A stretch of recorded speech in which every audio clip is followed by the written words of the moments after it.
Night markets like this one are a big draw for visitors, offering a carnival atmosphere and some of the country's best food all in one place. But they're seeing fewer tourists from abroad these days, even though COVID-19 restrictions are long gone. That's because people from some of Taiwan's neighboring countries are not returning here in the same numbers as before. In 2019, just before the pandemic, Japanese tourists accounted for almost 20% of visitors, second in number only to those from China. But these days, the monthly number of Japanese tourists isn't even a third of what it was.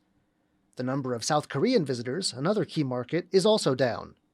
Part of the reason for this is that Taiwan is getting much more expensive. The consumer price index went up more than 2% in August, and hotels are one place where consumers will feel the results. A night at a hotel licensed to cater to tourists costs 14% more than it did last year, and less pricey options like bed and breakfasts are more expensive too. Those with knowledge of Japan say people there who are thinking about traveling are not impressed with the quality of what their yen can buy. 大部分最多的抱怨可能是住宿吧，找一般的民宿，那个品质就参差不齐。像我们在日本的朋友也都很 surprise， 说天哪，我们怎么活得下去？ And some people who did make the trip over also agree. なんか窓が薄くて夜車の音がうるさかった。 Other observers say that the country is offering too much of the same. Night markets, for instance, sell the same things no matter where you go. But not all tourists are turned off.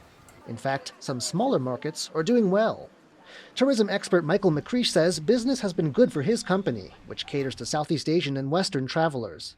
He says with the right package, like an adventure tour or trek to a unique place, the added costs can be worthwhile for visitors. We have to, as a tourism industry, build a better product and provide greater value so that visitors, when they come here and they spend this amount of money on these kind of once-in-a-lifetime trips, they feel like they're getting the value for it. There are hopes of attracting 6 million visitors this year.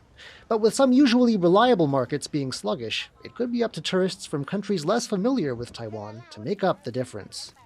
James Lin and John Van Trieste for TaiwanPlus.